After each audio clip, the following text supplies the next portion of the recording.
Hello, everybody, and welcome to Season 6 of the competition formerly known as the SHI Tournament. This is the Esports Loving Invitational Tournament of Esports, or simply the Elite. I am Hans Buttface. And we are about to begin our journey to see who will be the Season 6 Elite Champion with the game The Adventures, or just Adventures, in the Magic Kingdom for the Nintendo Entertainment System.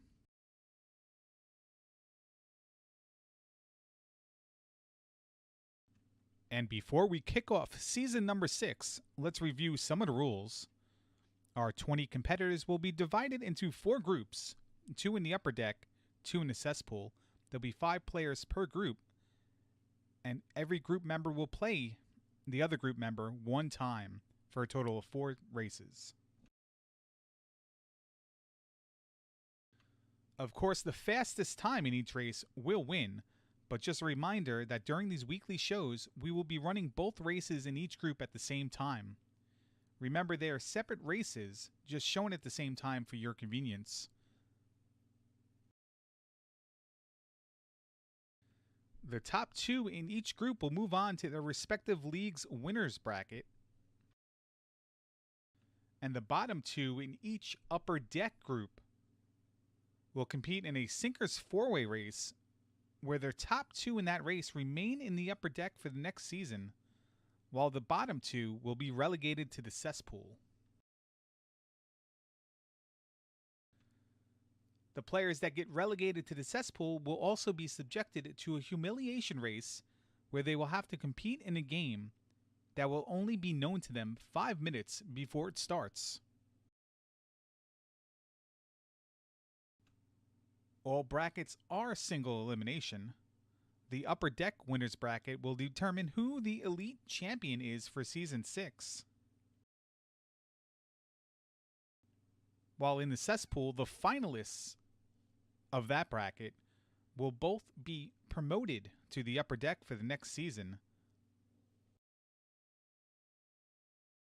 The winner of each bracket will be rewarded the opportunity to nominate a game for the next season. And as an added bonus, the elite champion will also determine the game for that humiliation race.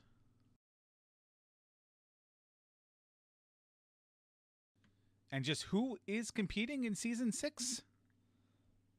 Well, let's review that right now. In the upper deck, in Group Mickey, we have Bent Glass Tube, Dig Shake, D-Pad Danny, Link Sevens, and Random Effect. The other group in the upper deck is Group Donald, Angry Larry, Armageddon Time, Buzz Thunder, Coach Crab 127, and Nearm. And making our way over to the cesspool, in Group Elsa, we have newcomers Edge Stream, also known as Edgeworth, Unos XX, and Redbird Grad. Joining them, returning elite alumnus Enchantress of Numbers and the Alan Heffley, that should have been plural, alumnists. It is the first episode of Season 6. We're not going to redo this for the 32nd time. We're going to roll with it. And rolling on down to our last group now, Group Mater. Getting her done. Newcomers, Dark Magician 1184, Jam Eviler, Justin Man 114, and Zarnax 42, and they're joined by the returning alumnus Puke 7. And we're going to start here with that last group, Group Mater, just as soon as everybody watching follows each and every one of these 20 racers. And we'll wait.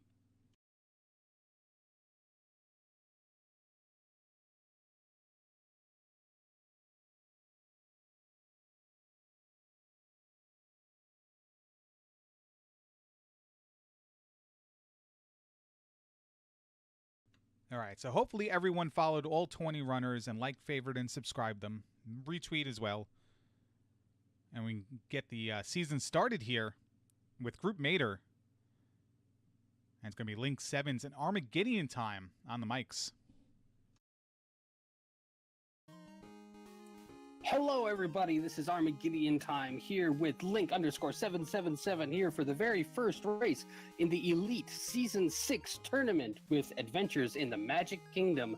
Link Sevens, what do you think of this so far?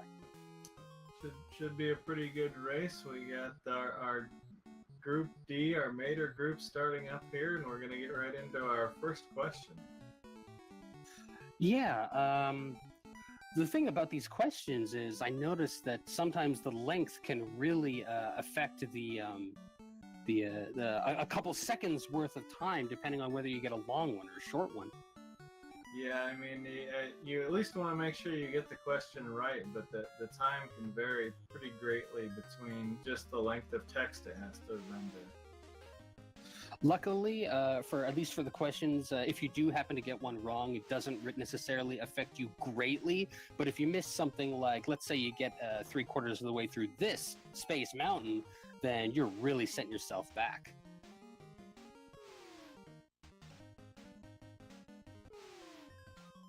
And speaking of which, Space Mountain, we've already got things kicking into high gear with this DDR extravaganza, my own personal least favorite of all of the rides, but that's a matter of opinion. Some people really happen to like Dance Dance Revolution. I myself think that it's not very good and a little too different maybe from the other rides, but at least it's the one that kicks things off. Yeah, it looked like Zarnax took a hit there. We're going to be, if you take 3, you're going to be starting it over, so that'll cost you quite a bit. See how everyone does. Mostly this is pretty easy because the pattern is consistent, but see how it goes. Yeah, it seems the only variable is really which button you press, A or B, when it comes to the objects flying towards you. Yeah, there are a couple left or right choices here, but if you pick left, then everything after that is the same, or if you pick right, everything after that's the same. So I think it's just a strategy to trip you up a little bit, like, what do I do? Oh, I should pick something. I think what it's meant to do is to stop you from doing anything. Yeah, I mean, just playing this blind the first time, trying to get through this, it can, trip you up and take you a few tries. But, once you've got a pattern written down, it's pretty free, so... Yeah, I mean, in practicing, the one thing that I found was that if I made it, say, almost 4/5 of the way through, and then I happened to fail, it's like, I might as well start this over from the very beginning. But when it comes to a race, you can't really do that. You have to keep going. Yeah, if you're doing attempts, then just reset. Looks like we got Dark Magician moving on to Autopia, a little car race here, Jam right behind him.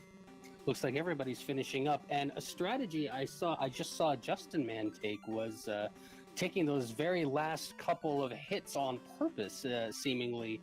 Word has been going around. I don't know, you might have to look into the logistics of this, but it seems if you take a couple of hits for the very last couple of moves, it saves you possibly a second or two. Well, I started making a task of this game, and that was not my experience. It took the same amount of time if I took a hit versus if I didn't, so...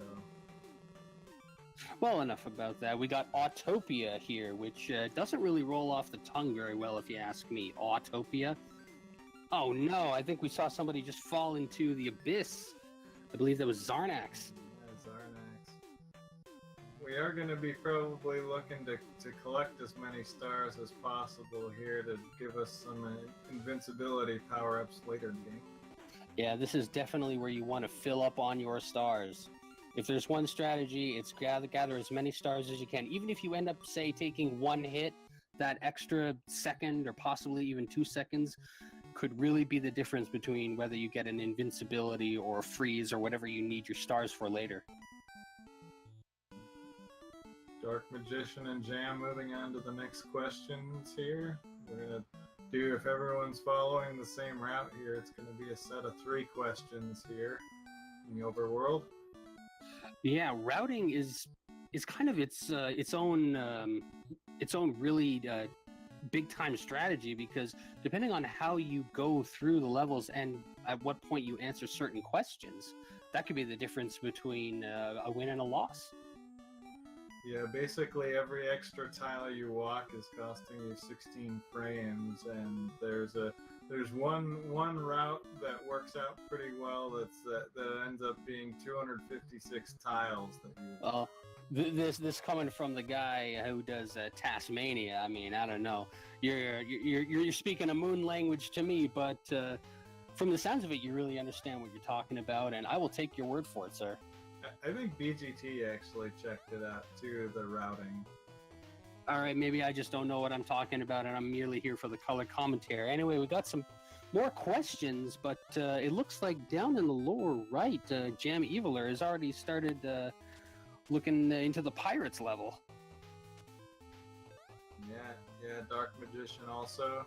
This is one of our platforming stages, so we'll see how these guys do. Maybe use some invincibility to speed up a couple spots here. Yeah, and you only get 3 hits, and sometimes the hitbox can be a little dubious, but, you know, I mean, it's Capcom. This is a Capcom-made game, so hopefully when it comes to being able to take the hits, you can really, I don't know. I don't really know where I was going with this, just saying that sometimes hitboxes can work against you. Yeah, I haven't had too many issues with hitboxes in this game, but that can definitely be a thing in games. Yeah, Dark Magician getting through, lighting the fire. Everybody's claiming the dames.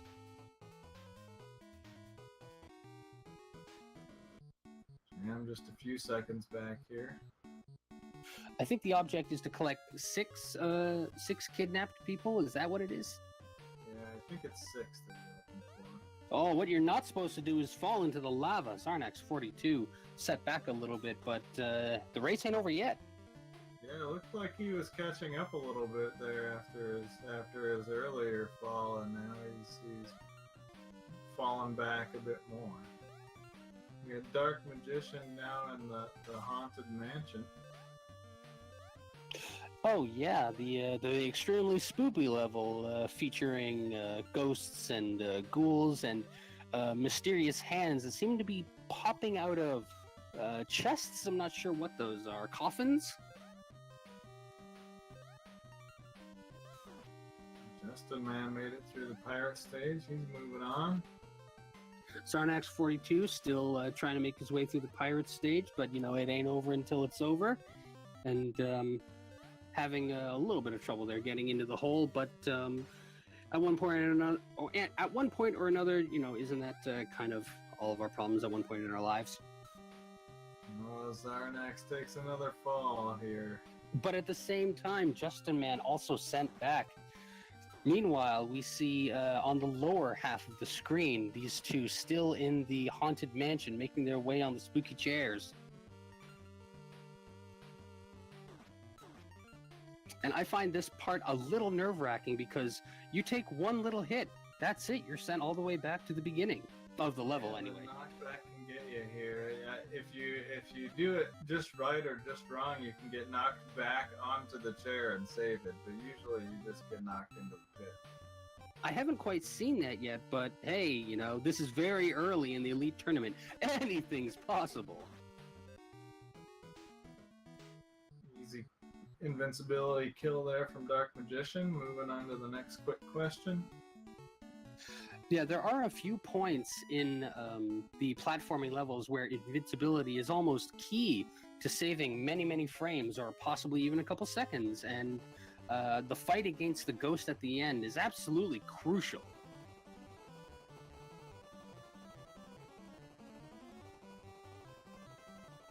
Dark Magician driving the train now. Not really any RNG here, so we'll see how it goes. Yeah, the only thing left up to RNG is which station you must take to get to the end. Don't scroll through the text too fast, or you just might miss it.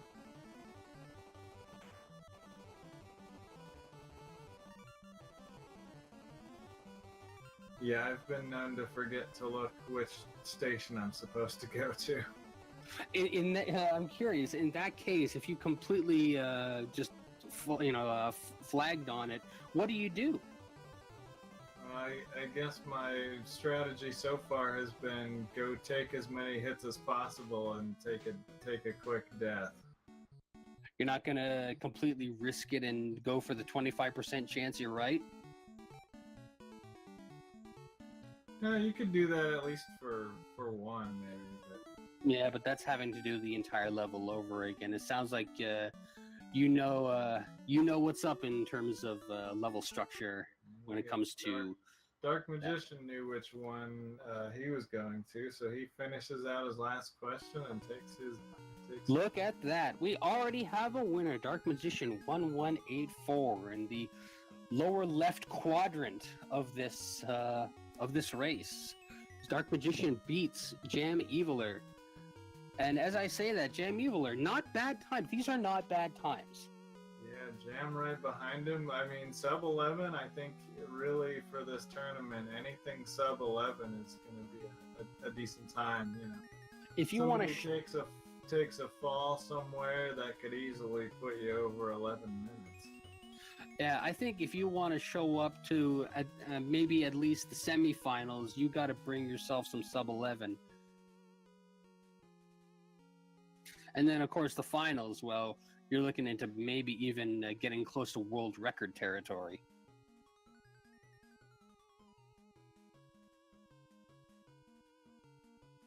We're still here, though, at the Haunted Mansion up above, and looks like Justin Man is activating his invincibility to take care of this ghosty.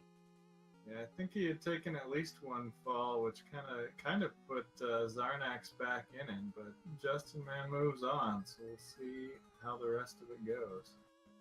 Yeah, I mean, Zarnax is coming up to the boss, and you never know if Justin Man kind of flubs one right here with the train, that could put them neck to neck. He forgets to look at which train to go to. Hey, like I said, anything's possible. I actually didn't even see which station Justin Man was meant to go to. Yeah, I was not looking either.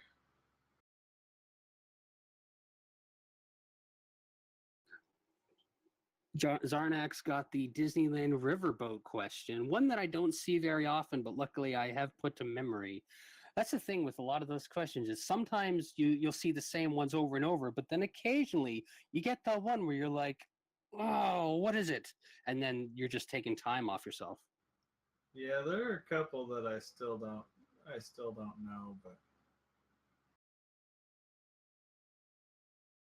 oh, Justin Man with a miss here. I'm not sure. Oh, really? If he was just off by one or if he didn't see which one.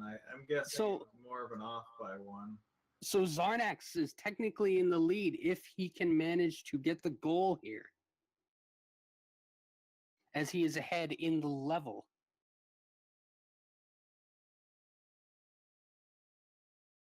Wow, this is pretty exciting. Yeah, quite the comeback here. And he achieves it. He got the goal. He finished ahead of Justin Man, but we're not done yet. One more question here. It's the last question. For some reason, they like to hose you and force you to do 2 questions. Yeah, that's true. It is actually 2 questions. It's a pair.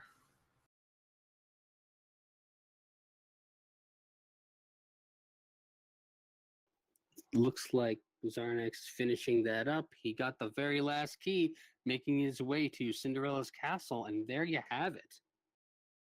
Zarnax takes the win here over Justin Man. Another really close race.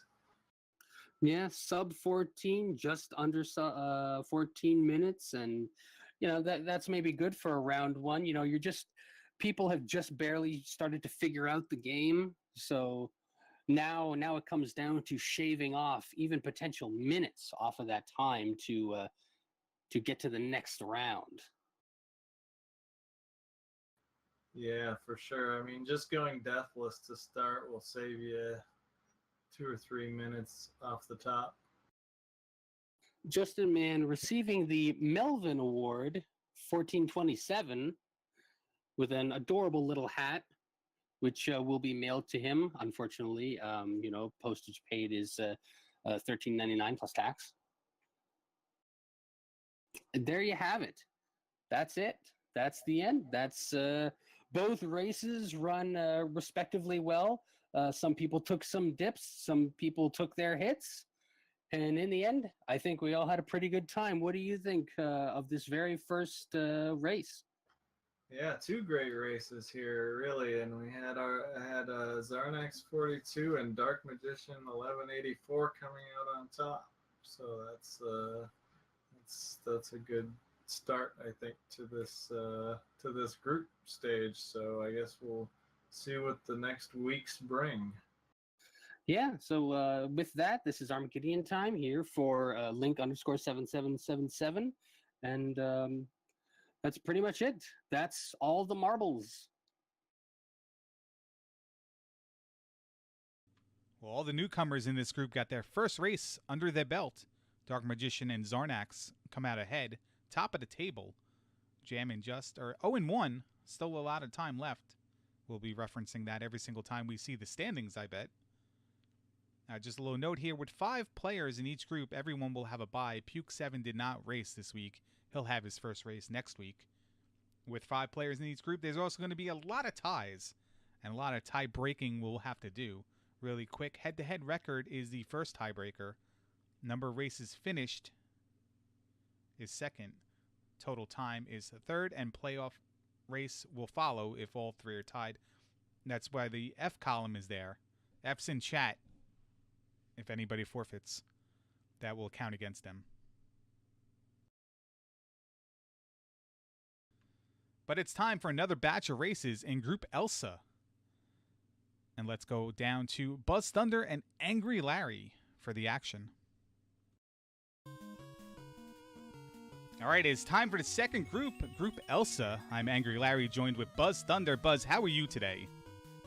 Oh, I'm doing great, Larry. I'm really excited to be here to talk about things with you.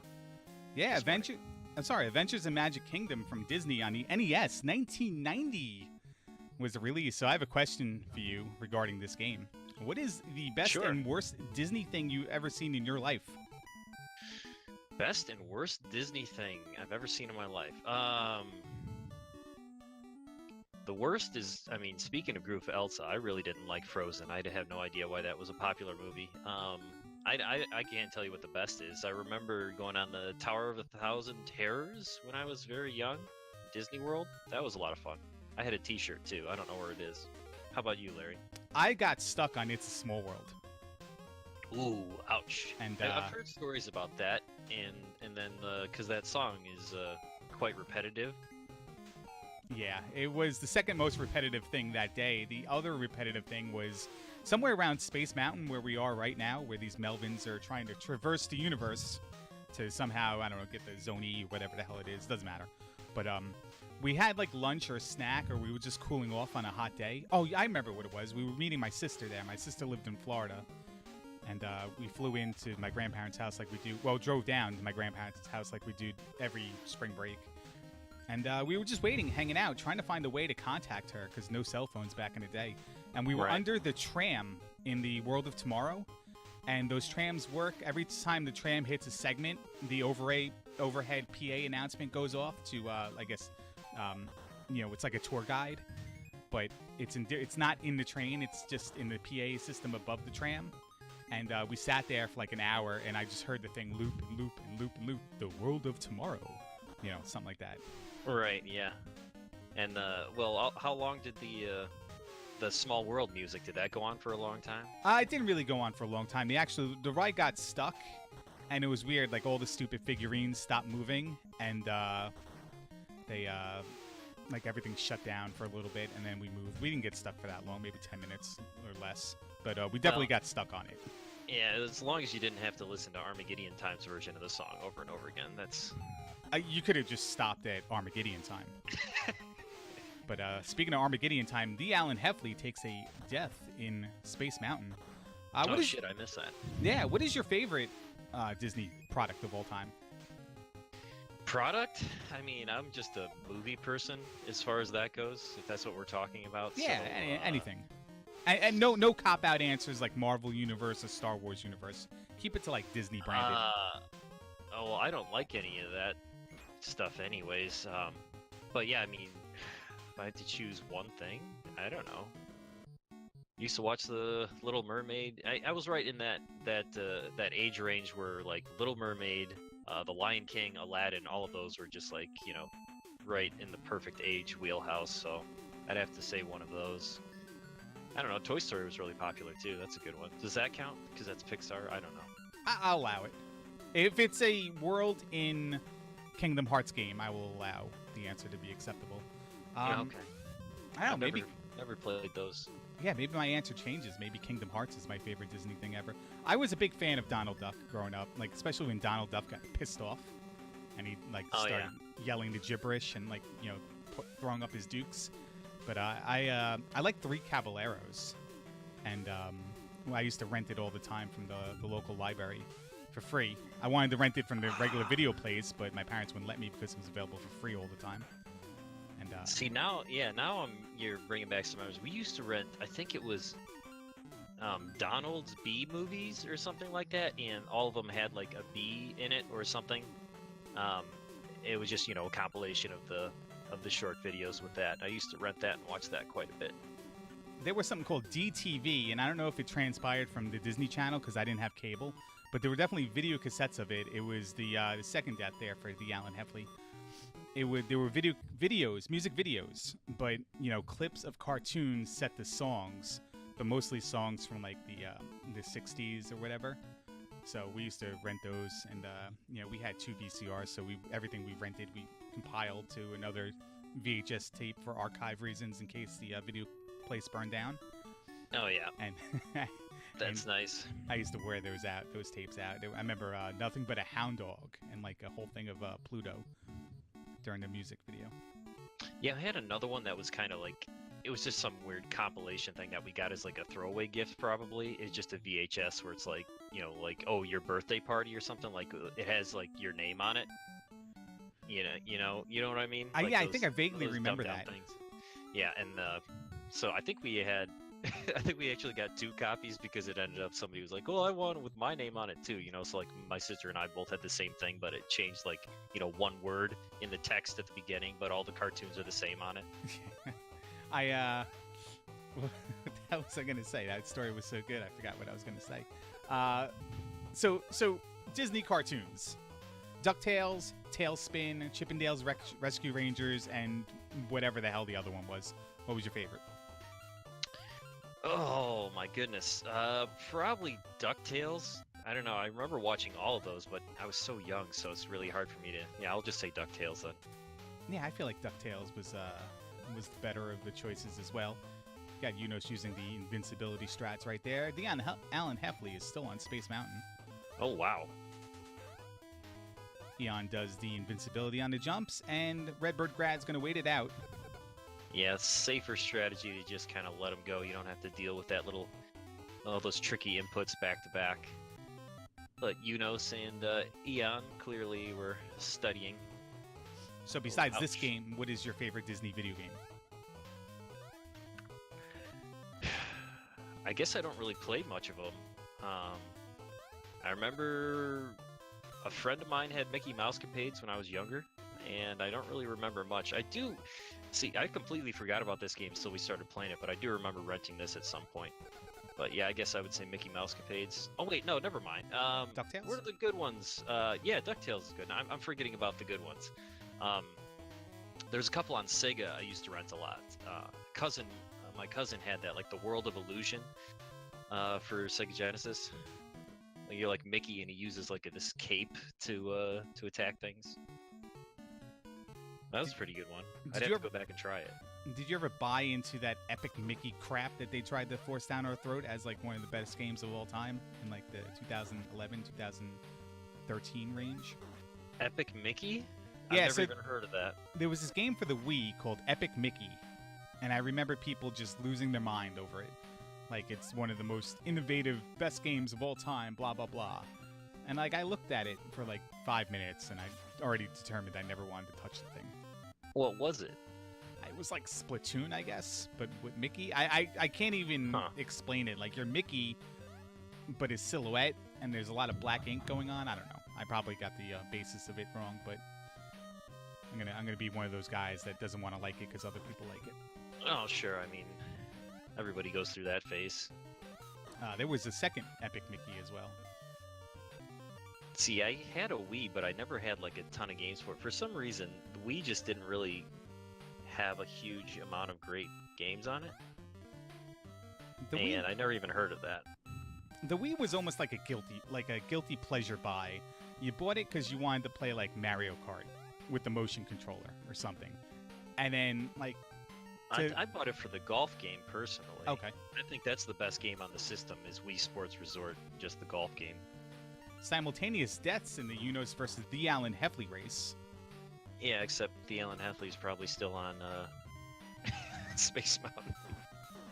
I didn't mean to laugh. No, listen. The Alan Heffley's idol growing up was Ric Flair, and he's trying to ride Space Mountain all night long. Is that the noise you make when you ride it? I think it is. Is that how it works? I think it's okay. a woo. Yeah, exactly. But we do have a race down here at the bottom. Eon with about a 10-second lead, but can't get the ghost to spawn. So this might be detrimental for Eon, as Redbird Grad gets the ghost to spawn right away. We had this discussion. Well, not we had this discussion, but in the race prior, Arma and Link had this discussion about best practices to spawn this ghost. I like kind of wiggle at each candle. Car wash. Car wash. Sorry. Try to explain car wash. Apparently Armageddon read Garsh as car wash, so now we say it. Oh, it's an Armageddon time thing. All right. That's where it came from, yeah. So. Oh, you didn't actually want me to explain it. You were just making fun of me. I missed that. I've been making fun of you for 9 minutes and 39 seconds. Welcome to this party, pal. So, getting that ghost to spawn, the zombie to spawn, I guess the only boss of the game. I take like a wiggle approach at every candle. Grab a candle, move right, duck left, juke left, and yeah, I don't think it works any better than just walking through the whole screen. Yeah, I just start walking right and, try to get lucky. Now that I think about it. Our race has not even taken place yet. This is week number 1. Right, yeah. Never mind. So we got two people here on the Thunder Mountain. Yeah, and everybody going left. Looks like we have both of them going for track 1. And Redbird Grad in the lead with about 5 seconds, so if he gets good with the questions here, he'll take it. Fauntleroy. Fauntleroy won. Yeah, that's got to be everybody's favorite, right? It's definitely one of my favorites. I like the Circle H as well. That's my. Oh yeah, because I always read that as Triple H. I always read it as Circle K. Oh, well, you can do that too. Yeah, I guess I saw both of those. But there's Redbird Grad winning his race with 10:53. Pretty solid time for a race. Congratulations to Redbird Grad. And Eon not far behind. Oh, missing a question.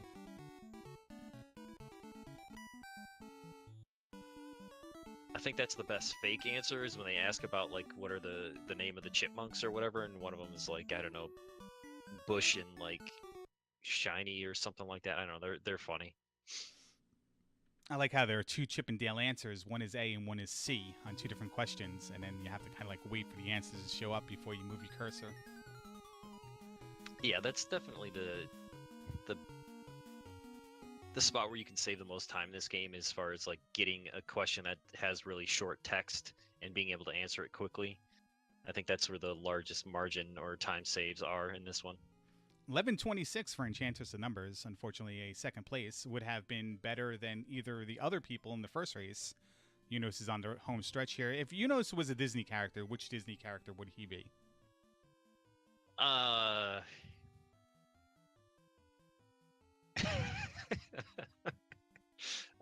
was gonna say either Dumbo or Dopey, but I'm gonna go with Doc. Yeah, okay. I would have agreed with either of the first two answers until you brought up Doc. So you would. All right. He's like the third guy from the left in the crowd at the opening scene in Beauty and the Beast. The candle? No. I'm just talking about like an extra in the background. Like Oh, I know the movie well enough that I know exactly what it is. So there you have it. Unos' additional voices in Buzz's Disney universe. That's Yeah. right. And good for Unos. He does win with a time of 12:09, and unfortunately, D. Allen Heffley did not finish. I always thought that D in the Disney was a G. How about you? What would G and F stand for? I don't know. Well, we'll work on that for next week, but the Allen Heffley does take the forfeit, which is detrimental to tiebreakers. Hans Buttface will explain that in just a few moments. But anything you see here in Group C, that Group Elsa, that really stimulated you, Buzz? It was a fascinating matchup. Obviously, Allen needs some work. But I mean, we could have said that anyways. Yeah. Eon and Unos have the good strategies, but sometimes if you can't pull them off, you lose. And nice work from Redbird Grad. So it's anybody's game. Yeah, one race down, 3 more races to go, and thanks for joining me. Thanks for having me, Larry. All right, and we'll move on to the second half of the the Elite Season 6, Week 1, big time, primetime show. We'll send it on over to Hans Buttface to recap Group Elsa. The two newbies defeat the two veterans, Redbird Grad and Unos picking up the win. The Allen Heffley did forfeit, so that will count against him to tiebreakers. But lots of races left on the table right now, or still on the table, I should say, before we go into any tie-breaking scenarios. This is not the Major League. We don't have a magic number yet. Maybe in Week 4. But we'll get some more races now. Group Donald, Bent Glass Tube, and Justin Man 114. All right, what's up, everyone? Got BGT here with me. I'm Justin. What's up, Justin? Everyone? Much? And ready for 2 races right now. We got Nierm versus Arma and Coach Crab versus Buzz. Try to keep up with everyone as best we can. Oh, we're off already. Looks like Coach is a little behind right out the gates. He didn't Yeah, I get the didn't memo. about quite the see what starts. happened. Yeah. But gonna be answering a couple questions, see if these guys know the answers right off the bat. Looks like they're all good on the first question.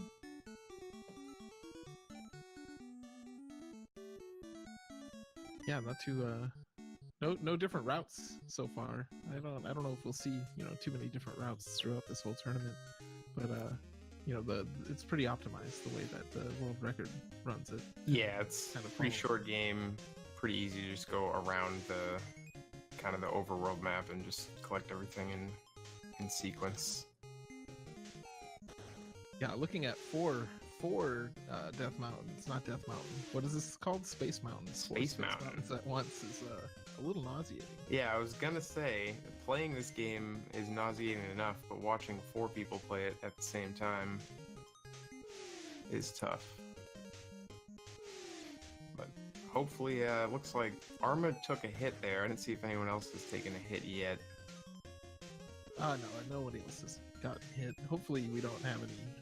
This is a pretty long segment, just over 2 minutes, I think, and hopefully we don't have anyone taking 3 hits and having to do it over because it's basically an auto scroller. Yeah, and you really can only afford the 2, as you said. Third one kills you. I think the last part, phase E or whatever you want to call it, is certainly the hardest. I think you get the least amount of reaction time for the The ones where you have to shoot, like they're doing Yeah, there? especially like if you do the same route as the world record, the last like you get 3 shoots in a row at the Yep. end, and those are all pretty quick. Oh, Arma's down to 1 life. Yep, and we are approaching that final segment here. All 4 racers now. This is the longest one by far, too. It's like twice as long. Yeah. I know he's mentioned struggling with this one. Ow! Ooh, he takes a hit there. Yeah, Arma's going to have to start over, unfortunately. You do get 3 lives, and game over is... I mean, you can continue from where you were, but you do lose all your items, so... I think you just lose your stars, right? Yeah, that's what I mean, your stars, yeah. You don't lose the keys. All right, Nirm's through it. And Coach. And Buzz. It's like a little intentional hit there. If you have hits to spare at the end. Yeah, I've heard that it goes a little faster, but I haven't actually timed it. Yeah, I can't really tell.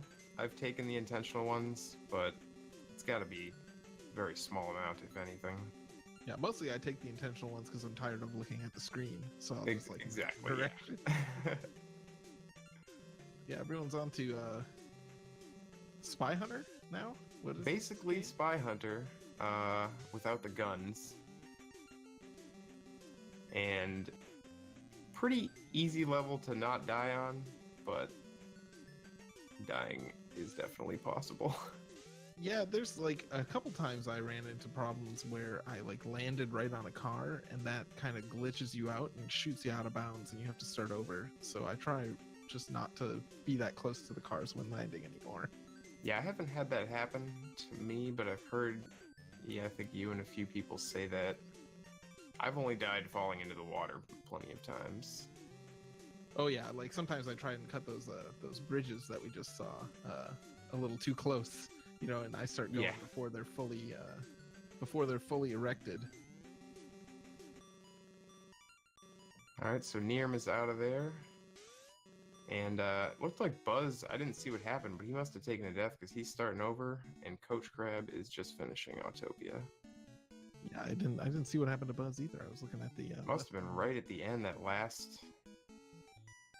They were pretty much neck and neck as far as I know. It's easy to lose time on Autopia, just like getting knocked into a wall. You just come to a complete stop. Yeah, but taking a death, that's a very Yeah. significant time loss. Arma. But there's still, the real levels left. Oh yeah. Still have plenty of Still time plenty of left to time. lose.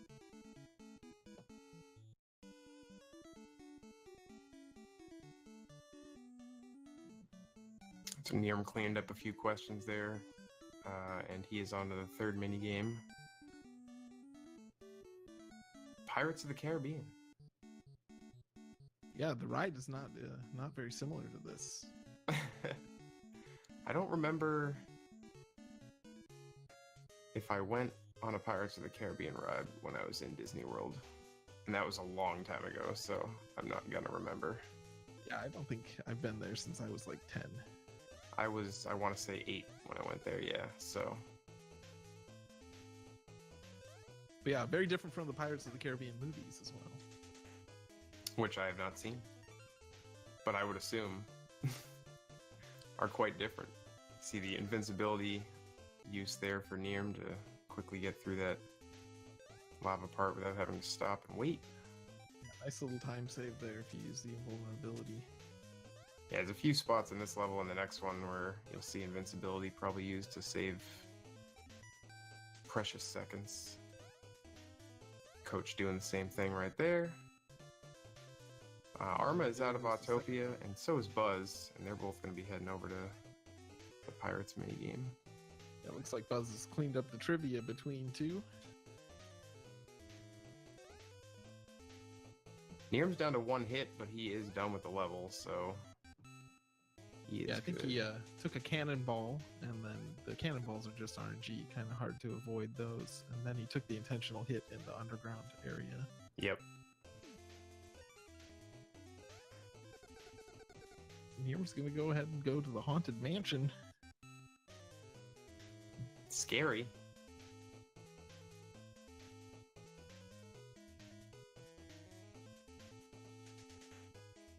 And he uses the invincibility to get ahead of the real jerk ghost there that one-shots you for some reason. Yeah, he doesn't one-shot you when you actually fight him, which is strange. But this level, for whatever reason, gave me the most trouble when I was learning the game. Don't Yeah, know my why. first like casual run, I died on this one a lot. I died so many times on the second part here, or I guess second The and chair third part, parts. yeah.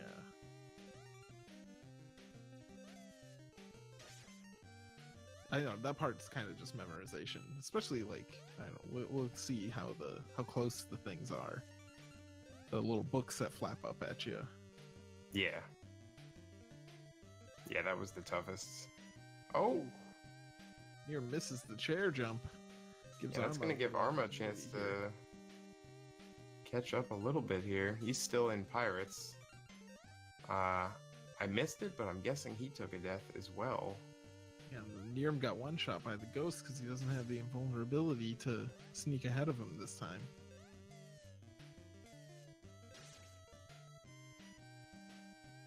Yeah, you get most of your stars, if not all of them, in Autopia. For the next 2 levels, each star you gain on that track is worth 5, rather than the ones you see in these levels. They're only worth 1 when you grab them. In Autopia? I thought that was just in Thunder Mountain. They were worth 5. It's what it says in the manual. So I guess I've never paused and checked while I'm riding in Autopia, but it is what it says in the manual. It says Autopia and Thunder Mountain. I would just pick up however many I can and hope for the best. Yeah, same. That Buzz Thunder makes it out of Pirates and Arma right behind him. Coach, meanwhile, fighting the last boss of the Haunted Mansion. Yeah, a little bit of an RNG fest for him to spawn. Yeah, I wish I understood the spawning better. I've had ones where it took like, over 10 seconds for him to spawn. Same. Not sure what the deal is there. I've heard move your D-pad around. Doesn't seem to change anything. Coach tried to skip that question there and just capture the dog straight away, but it didn't work out for him, so I had to answer it. I Looking didn't for a see new which skate. station he got. That's the other little RNG element here. Ooh, Nirm taking a book to the face. Yeah, Nirm actually behind now. Arma taking the lead. So we got a close race there. And Coach is on the final stage here. This is my personal least favorite stage in the game. Yeah, it's the amount of fun that I had playing this one was pretty much 0. Yeah. And It's it's just tough to kind of remember all the routes. Yeah. I just sat one day with save states and like just kept doing things until I memorized which way to go for each of the 4 stops. That's the other annoying thing is you can get any of the 4 spaces. The coach knows where to go and gets right to it. So he'll just have 1 question left and 2 questions from 1 person left and he'll be all set. Yeah. See if he's got the knowledge.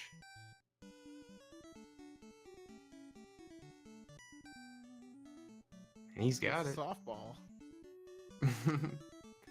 That's it. Coach is going to take that race. The 10:57 and Not bad. yeah, Buzz about 1 full level behind here. Meanwhile, Nirm and Arma are actually quite close. I want to say it's probably, depending on ending RNG here, 30 seconds or so.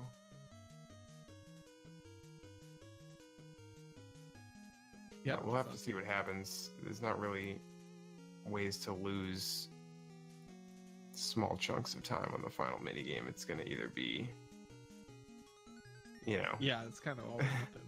I don't know if there's like one station that's faster than the others. I don't think so. I think there are. maybe slightly, but I think it's your vertical speed is constant throughout. Yeah. If you don't break. if you don't break, yeah.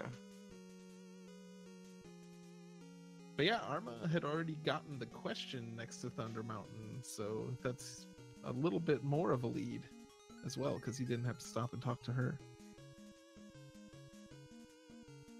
Nearm had to think about that one for a little bit. Yeah, and Nirm is in there, so if Arma does take a death here, Nirm would take the lead back, but it looks like he's, or if I suppose if he goes to the wrong station, that could happen too. He gets there with He just is the one in hit there. left. Buzz also going to the last question. Oh, I think Arma forgot where the trivia people yeah, are. little bit of routing.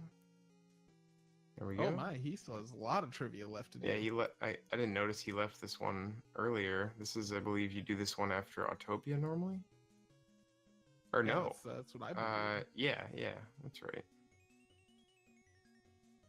So this will be close.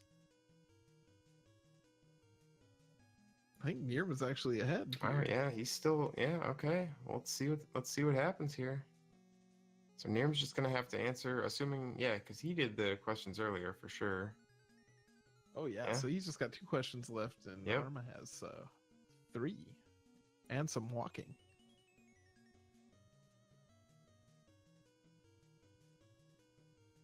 And there it is. Nirm taking it home. 1326. Yeah, and Arma shouldn't be too far behind him. Just these 2 questions left.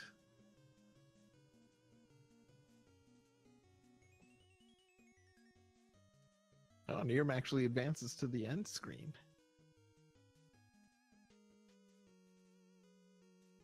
I like that end screen. I like this door animation. Oh, Armageddon with the Melvin hat the whole time. It's a nice little addition to the ending there.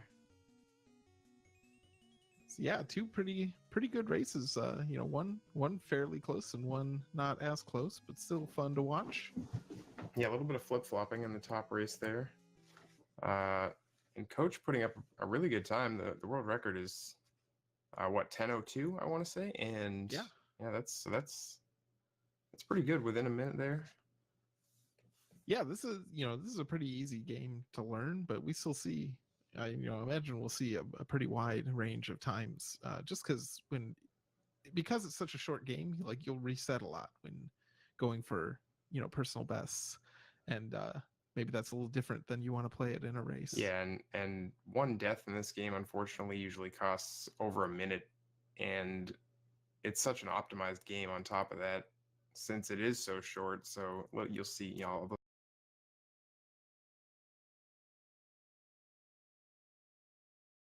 Yeah, I mean, like, if I'm going for PBs, I'll reset if I get a single trivia question wrong. Yeah, exactly. And I'm still, those trivia questions, there's still some that pop up that I can't remember or I haven't even seen yet. So yeah, I had one earlier today I hadn't seen. I got it wrong.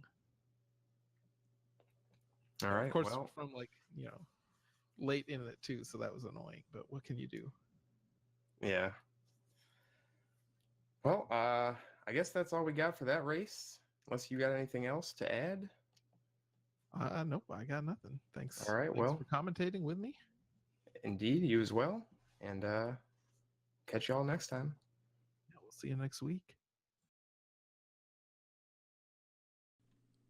Nobody in this group wanted to win their race but Coach Crab.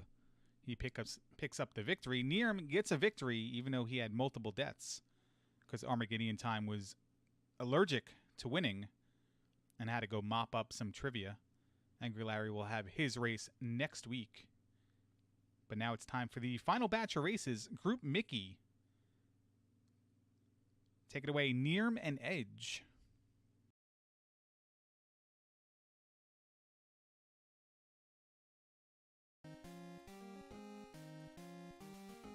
Hello, ladies and gents. We're back, and it's Bent Glass Tube against Random Effect, Dig Shake against Link Sevens.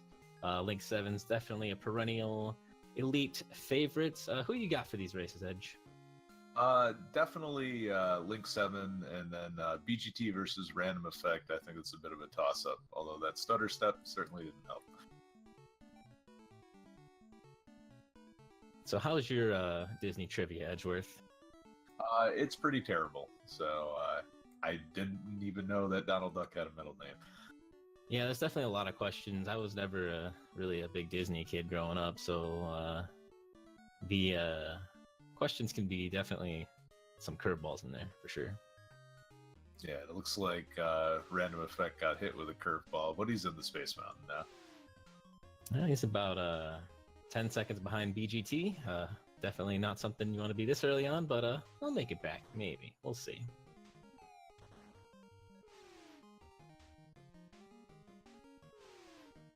The Random Effect takes a bop, but everyone else is still at full health. So, pretty solid going through A right now.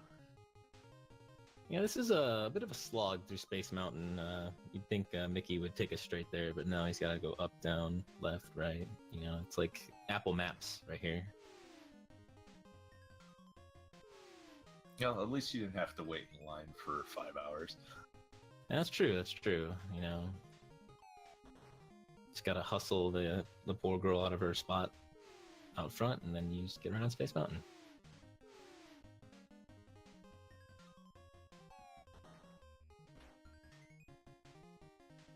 All right, BGT takes a hit at C, so it's tied up at 2.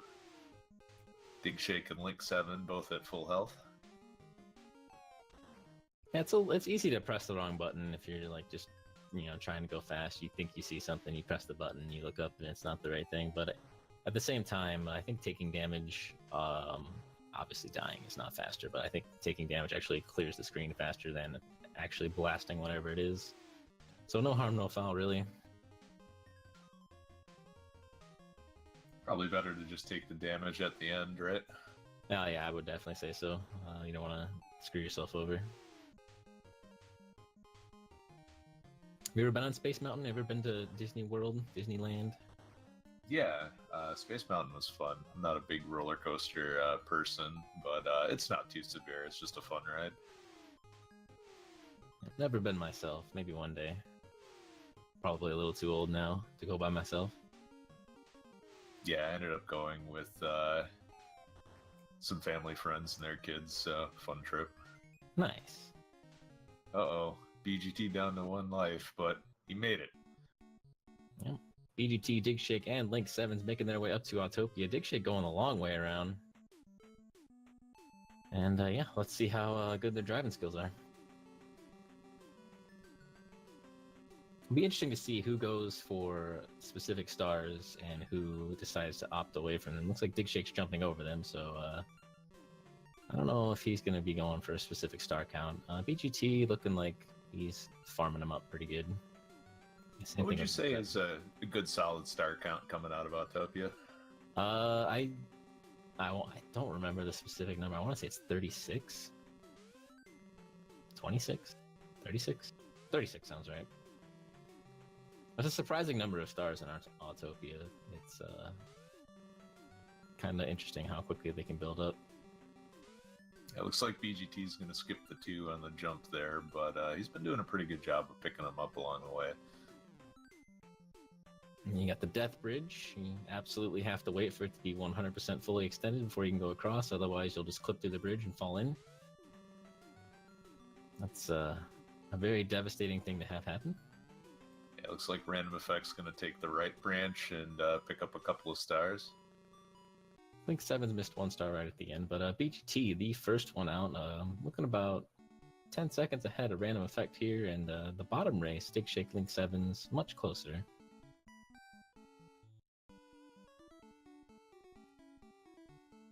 Oh, Link 7's got that one wrong, and Dig Shake's going to take the lead.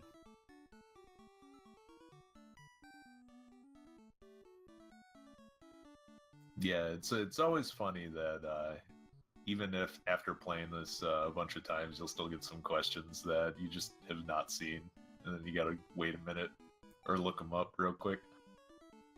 It's also very easy to, if you're like pressing the button really fast and the question finishes and you're still matching A, that you just pick the first answer, and if it's not right, you're just in trouble. Oh, Dig Shake also getting one wrong here. And that's going to put Link 7's back in the lead as BGT starting the pirate stage. All right, back and forth, and we'll see what kind of cannonball luck BGT gets. pirate stage is interesting. A lot of the more precise movement is on the second screen here of this stage. So this is probably the most, I guess, skill-based aspect of it. You see actually grabbing the ladder to dodge the barrel. That's an interesting strat.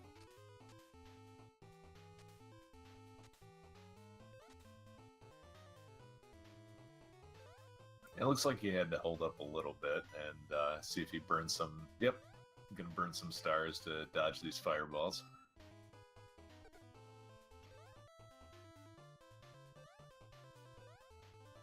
Link 7's opting not to use invincibility for the fireballs, and neither is Dig Shake. So those two are going to stay about even.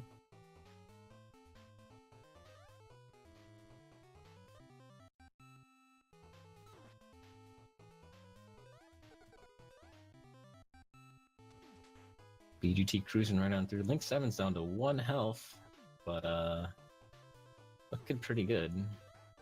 Oh, random effect taking a death there. Oh man, already a bit behind, and deaths in this game are pretty punishing. Dig Shake as well.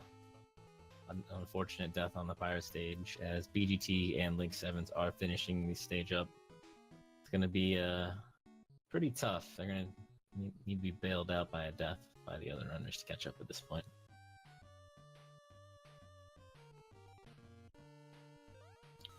BGT does not have enough for invincibility. Yeah, he doesn't want to get one shot by that ghost either.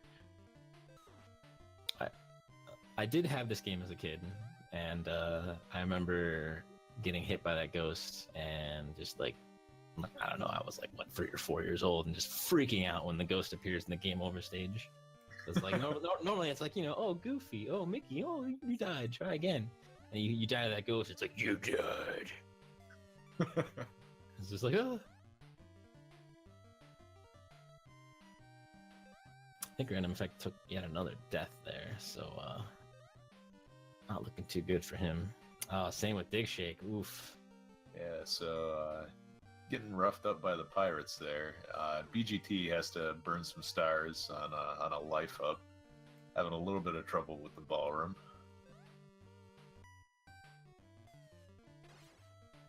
He'll do it again, so looking like no invincibility for BGT here, but if he's at full health, he should be okay as long as he doesn't plummet to his death here. Ooh, a little bit of a close jump there from Link 7's, but he made it. A lot of these jumps can be pretty nerve-wracking.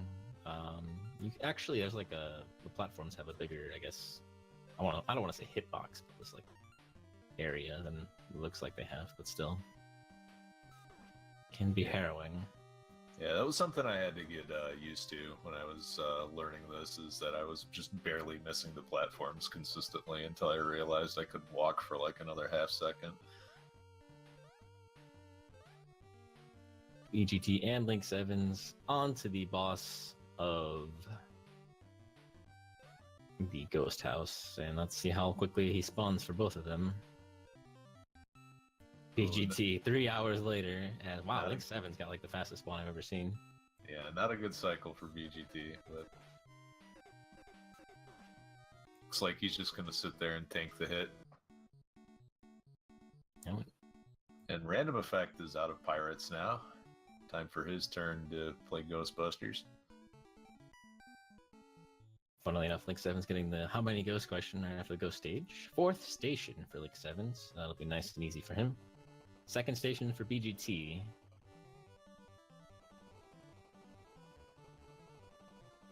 Looks like Link 7's electing to go an interesting route here. Different than mine, for sure. Yeah, I think this is the stage where there's a lot of science going on right now. See a lot of different approaches to this. It's really interesting because it's such a simplistic stage, but there's definitely some time variances depending on which path you take, and at least I'm not 100% sure what causes the differences.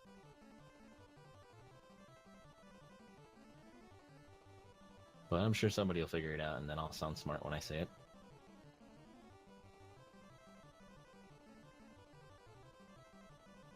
Be nice and easy for Link 7's right path. number 4, he's in there. BGT, path number 2, he's also in there. One more question, and those two are going to be done momentarily. Yeah, dig shake into the ballroom. Random effect up to the 3rd floor now.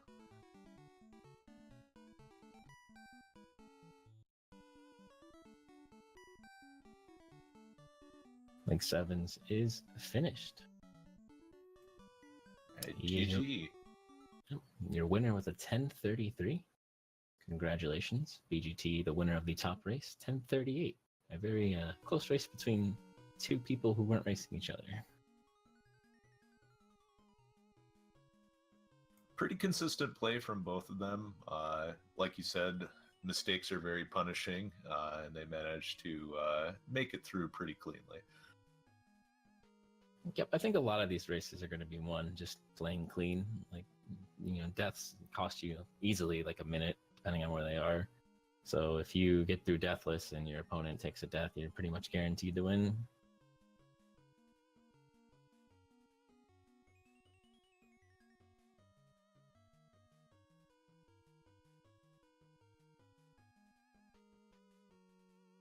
Oof, Random Effect getting the 3rd station for his railroad stage. Dig Shake polishing up the ghost house, which I'm sure has some fancy Disney sounding name, Haunted Mansion. But this is Super Mario World.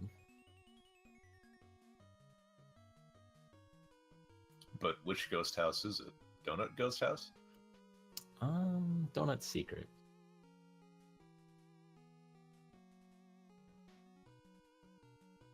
Dig Shake getting 1st station, so all he has to do is go left. Look like Random Effects got the hard job. He's got to split the difference and go to the 3rd station. Really probably the most punishing station you can get, given that there's only one path that will take you there. But, I mean, if you know what you're doing, it's no big deal. Yeah, it looks like he's just playing it safe and riding the right path as far as he can. And there he goes. No harm, no foul.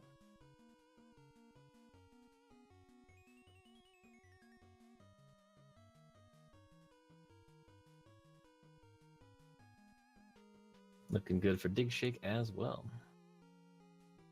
Alright, so just some trivia time, and Random Effect gets one wrong, so evens up things a bit between the two.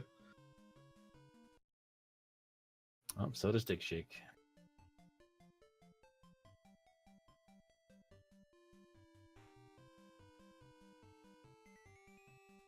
And Random Effect is finished with a 13:05.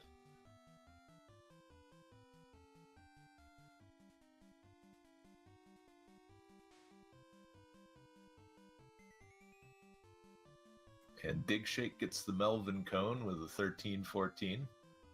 Congratulations. Yeah, just a couple of unfortunate pirate deaths for Dig Shake and Random Effect. Both of them dying twice in the pirate stages, but they handled the rest of it pretty well. So that'll do it for this race. BGT and Link 7's moving to 1-0. Random Effect, Dig Shake 0-1. Maybe they'll come back. We shall see. Let's send it back up to Hans Buttface.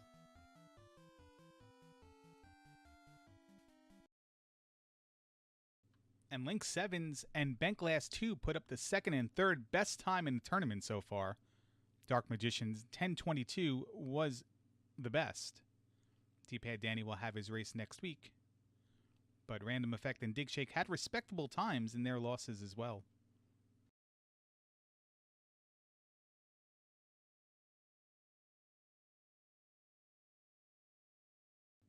And here is a list of next week's matchups, featuring the first race for D-Pad Danny, Angry Larry, Edge, and Puke 7.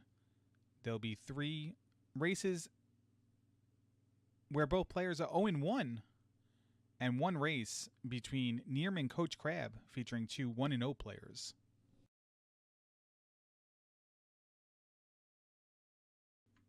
We would also like to thank these Melvins on the screen for helping out in the production of tonight's episode.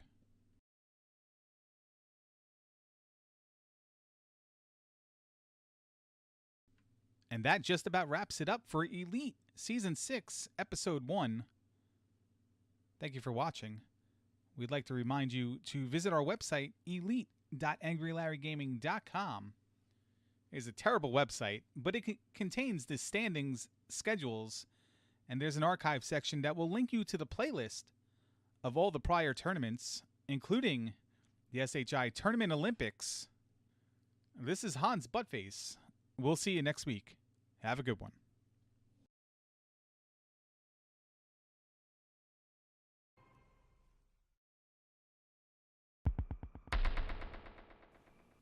Knob.